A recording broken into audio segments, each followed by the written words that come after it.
주님의 평안이 우리 성도님들과 함께 하시기를 빕니다. 지난 1월 6일은 에피파니 주연절이었습니다. 주연절은 주님께서 나타나신 날, 곧 주님의 현현을 기념하는 날입니다. 주님께서 나타나신 날은 성탄절이 아닌가요? 라고 말씀하실 수 있는데요. 주님께서 오신 날을 기념하는 날이 성탄절이고요. 주연절은 그 주님이 누구시고 세상에 어떤 분으로 드러나셨는지를 기억하는 절기입니다. 숨겨진 아기가 아니라 하나님의 아들로서 공적으로 예수 그리스도의 사역을 시작하는 절기를 바라보는 시간입니다. 주연절의 중심에는 여러 사건들이 있지만요. 그 정점에는 예수님의 세례가 있습니다. 세례를 하심으로써 성령을 받으시고 사역을 시작하시지요. 예수님께서는 세례 요한에게 요단강에서 세례를 받으심으로 그때부터는 더 이상 감추어지신 분, 개인적으로만 계신 분이 아니라 세상 앞에 자신을 드러내시며 공적으로 사역을 시작하시는 분이 되십니다. 예수님께서 세례를 받으셨을 때요, 하늘이 열리고 하나님의 음성이 들리고 성령이 임하십니다.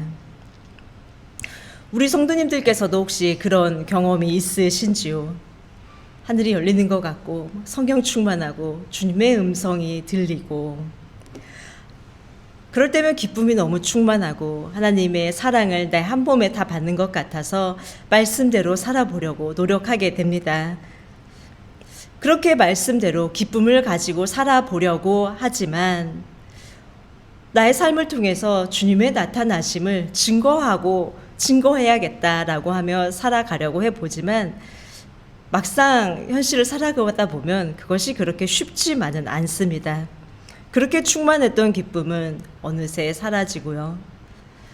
메마르고 힘든 시간이 찾아오기도 합니다. 그럴 때면은 기도를 해도 응답이 없는 것 같고 하나님께서는 침묵하시는 것처럼 느껴지기도 하지요. 그럴 때 우리는 생각합니다. 주님이 그땐 나를 아시는 것 같았는데 이제 나를 잊으셨나? 내가 뭐 잘못한 게 있나?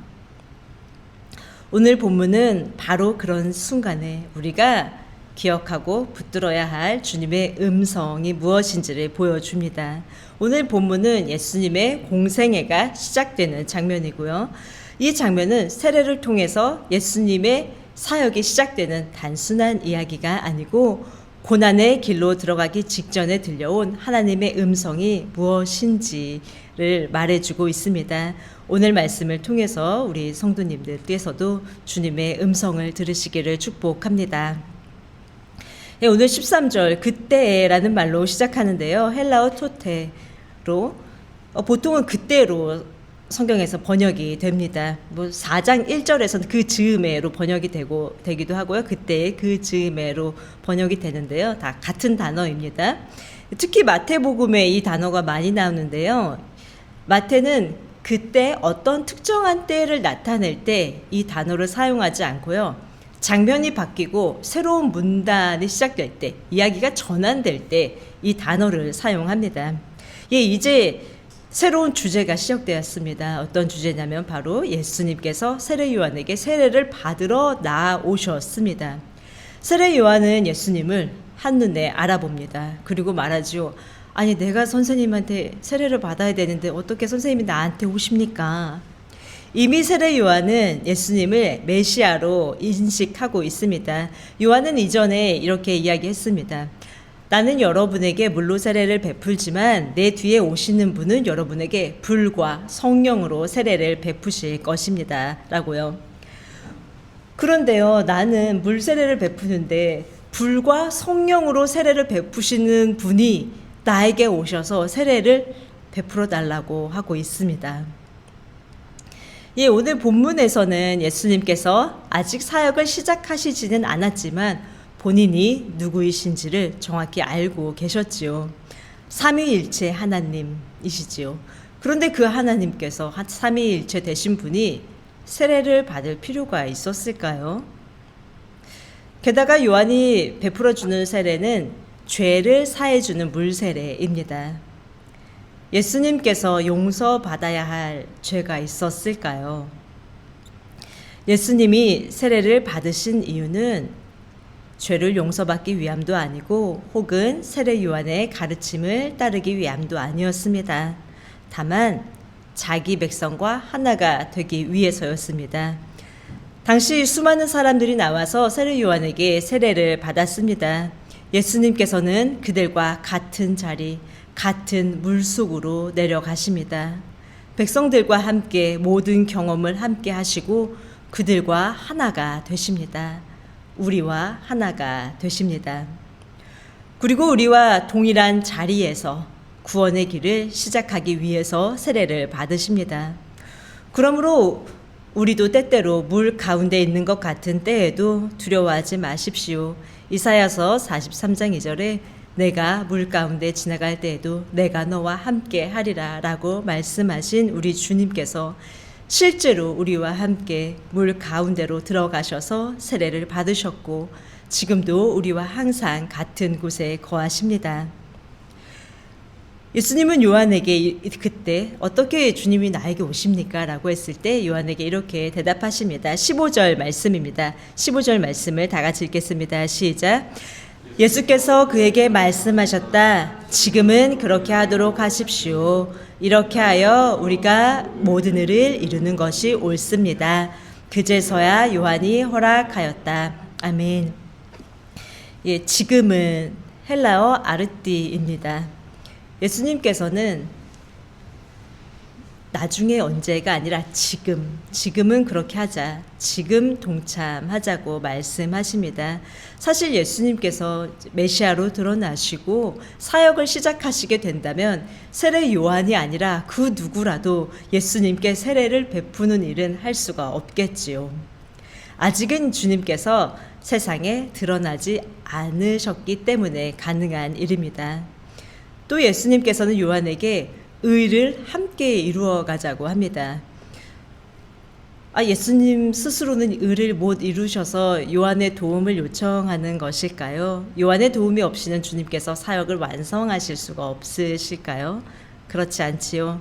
주님께서는 요한에게 주님의 일에 동참할 수 있는 영광의 기회를 주신 것이고 요한은 구원의 역사에 동참합니다.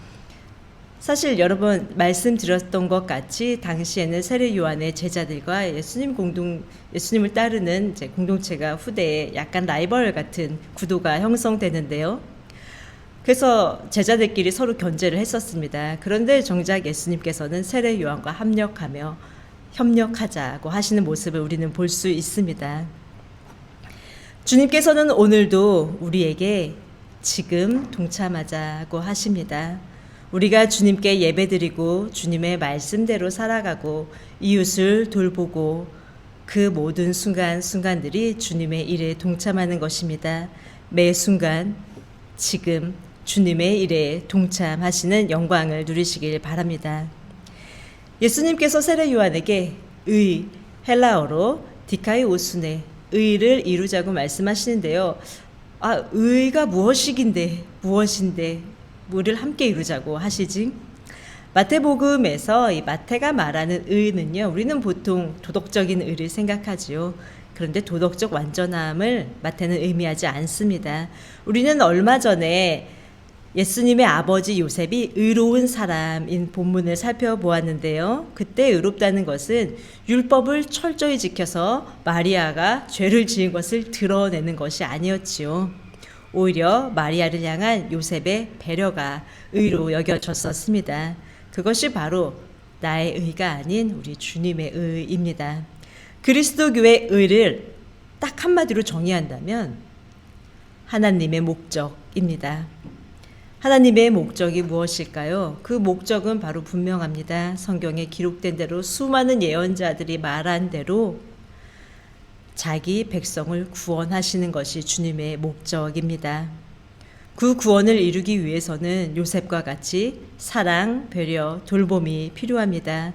그래서 의라는 것은요, 혼자만 고립돼서는 절대로 이룰 수가 없습니다. 하나님의 뜻에 응답하며 관계적이고 공동체적인 주님의 의를 이루어야 합니다. 서로를 돌아보고 돌보아 주고 우리 공동체 안에도 주님의 의가 충만히 임하기를 소망합니다. 예수님께서 세례를 받으십니다. 그때 하늘이 열리고 하나님의 영이 내려옵니다. 이 장면은 이사야서의 예언에 성취되는 장면입니다. 이사야 42장 1절 말씀을 제가 읽겠습니다. 나의 종을 보아라. 그는 내가 붙들어주는 사람이다. 내가 택한 사람, 내가 마음으로 기뻐하는 사람이다. 내가 그에게 나의 영을 주었으니 그가 민족에게 공의를 베풀 것이다. 아멘. 이어지는 이사야서 11장 2절의 말씀을 다 같이 읽겠습니다. 시작. 주님의 영이 그에게 내려오신다. 지혜와 총명의 영, 모략과 권능의 영, 지식과 주님을 경외하게 하는 영이 그에게 내려오시니. 아멘. 하나님의 영이 내려오셨습니다. 이 세례와 성령의 강림은 예수님께는 왕위 즉위식과 같습니다. 왕위 즉위식 후에 왕이 되는 것과 같이 예수님의 사역이 이제부터 본격적으로 시작이 됩니다. 그러나 이 왕위 즉위식은 왕이 되는 것임과 동시에 섬김의 사역이 부여되는 시간입니다. 왕이며 동시에 섬김의 자리에 서 있습니다. 이때 성령이 어떻게 내려오죠? 비둘기같이 내려옵니다. 비둘기의 모습은 새로운 창조를 상징합니다. 창세기 1장에 보면은 하나님의 영이 물 위에 수면 위에 이렇게 운행하고 계신다, 움직이고 계셨다라고 기록되어 있는데요. 당시 랍비들은요, 이 본문을 바탕으로 하나님의 영을 어떻게 설명했냐면요, 새가 새끼들을 품고 있는 어미새에 비유하고는 했었습니다. 새끼를 품은 어미새로서 새 창조, 새로운 생명을 상징하는 것이 이제 비둘기로 나타납니다. 또 노아의 방주에서 노아가 홍수가 말랐나 아직 마르지 않았나 하고 비둘기를 보내지요. 그때 비둘기가 나중에 올리브 잎을 물고 돌아옵니다. 그것은 바로 심판의 시대가 그치고 새로운 시대가 시작되었음을 알립니다. 곧 비둘기의 모습은 새 창조와 새로운 시대의 시작을 알리는 것과 같습니다. 비둘기와 같은 성령이 주님께 임하시고 동시에 하늘에서 음성이 들립니다. 어떤 음성이 들렸지요? 17절의 말씀입니다. 다 같이 합독하시겠습니다. 그리고 하늘에서 소리가 나기를 이는 내가 사랑하는 아들이다. 내가 그를 좋아한다 하였다. 아멘. 당시 예수님 시대 당시에는요, 이제는 모든 예언이 그쳤다라는 생각이 지배적이었습니다. 포로기 이후부터는 이제는 예언자도 그치고 예언도 나타나지 않을 거라고 생각해 왔습니다. 하나님의 계시가 멈춘 것처럼 느껴졌습니다. 그런데 바로 그때 하나님의 음성이 직접적으로 다시 울려 퍼집니다. 우리 성도님들도 주님의 음성을 들으시는지요? 주님께서는 그 음성을 오늘날 우리에게도 동일하게 들려주십니다. 말씀으로, 감동으로, 또 여러 가지 다른 방법으로 여전히 우리에게 각자에게 말씀해 주십니다. 말씀을 읽을 때 나에게 주시는 말씀으로 읽고 말씀을 들을 때 나에게 주시는 말씀으로 듣고 여러 가지 상황에서 주님께서 감동을 주실 때 그 감동에 예민하게 반응하십시오. 주님은 오늘도 계속해서 말씀하고 계시기 때문입니다. 세례를 받으시고 하늘에서 하나님의 음성이 울립니다. 이것은 바로 예수님께서 사역을 시작하시기에 앞서서 하나님께서 내 아들이다라고 공식적으로 입증하는 선언입니다. 내 아들이다. 근데 그냥 아들도 아니고 어떤 아들이지요? 사랑하는 아들입니다. 내가 사랑하는 아들이다. 그리고 한 번 더 강조합니다. 내가 좋아한다. 하나님의 아들이 선언되고 사랑하고 좋아하고 권위를 주십니다. 이제는 하나님의 아들임이 선언되었으니 바로 사역을 시작하시면 됩니다. 하늘에서 소리가 울리고 비둘기같이 성령이 내리고 이제 앞길이 대로같이 열릴 것 같은 분위기입니다. 그런데요, 다음 장이 어떻게 시작하나요? 이 음성을 들은 직후에 예수님은 성령에 이끌려 광야로 가십니다. 아니, 사랑하는 아들이시라면서요. 사랑하는 아들이기에 고난이 면제되는 것이 아니고 사랑하는 아들이기에 광야를 지나게 하십니다. 우리도 마찬가지입니다. 주님께서 은혜를 풍성히 부어주실 때는 마음의 기쁨이 넘칩니다. 말씀이 내 안에 살아 움직이고 주님을 더 알고 싶고 주님께 가까이 가고 싶을 때가 있습니다. 주님이 나를 가장 사랑하시는 것 같이 느껴지기도 합니다. 그러나 그 다음에는 광야와 같은 상황이 생기기도 합니다. 그때 우리는 묻습니다. 나한테 이 일이 왜 생겼지? 그러나 그때 기억합시다. 주님께서는 우리가 그 광야를 넉넉히 지나갈 수 있도록 이미 그보다 더 큰 은혜를 주십니다. 주님의 은혜 가운데 우리는 광야 아니라 그 모든 것을 이길 수가 있습니다. 우리가 붙잡아야 할 것은 상황이 아니라 바로 주님의 음성입니다. 그 음성이 광야에서 우리를 버티게 하고 지나갈 수 있는 힘을 줍니다. 예수님께서도 아마도 광야에서 시험을 받으실 때에 아버지의 음성을 떠올리지 않으셨을까요? 내 아들이다, 사랑하는 아들이다, 내가 좋아한다. 이 음성을 계속 기억하셨을 것 같습니다. 어렵고 힘든 일을 겪는다면 그것은 주님께서 우리를 잊으신 것도 아니고 버리신 것도 아닙니다. 오히려 주님께서 나를 통해 우리를 통해 싸우고 계신 것입니다. 나의 전투 같지만 실상은 주님의 전투입니다. 힘을 내시고 그때마다 내게 주신 주님의 음성을 떠올리십시오. 살아가다 보면 누구에게나 뜻하지 않고 예기치 않은 일들은 발생합니다. 그때 주님의 음성을 기억합시다. 너는 내가 사랑하는 아들이다. 내가 너를 좋아한다. 그 음성을 기억할 때에 예수님께서 세례 후에 물 밖으로 나오셨듯이 어느덧 광야는 지나 있고 침몰할 것만 같았던 나의 상황에서도 우리는 올려질 것입니다. 오늘 17절 말씀에요. 각자 자신의 이름을 넣어서 한번 말씀을 읽겠습니다. 네, 넘겨주시고요. 네, 여기에 자신의 이름을 넣어서 한번 읽겠습니다. 시작. 김여정은 내가 사랑하는 아들이다. 내가 김여정을 좋아한다. 아멘. 어려울 때 주님의 음성을 생각하심으로 그 시기를 넉넉히 이기시기를 예수님의 이름으로 축복합니다. 예, 말씀을 생각하시며 잠시 기도드리시겠습니다.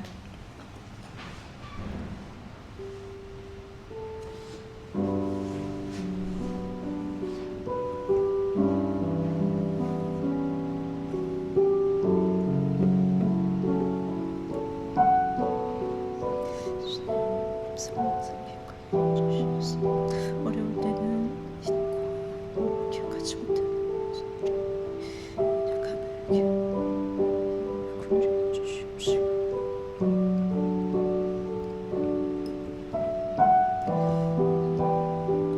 늘 함께 하시는 주님을 기억하며 내게 이길 수 있도록 그대를 베풀어 주옵소서.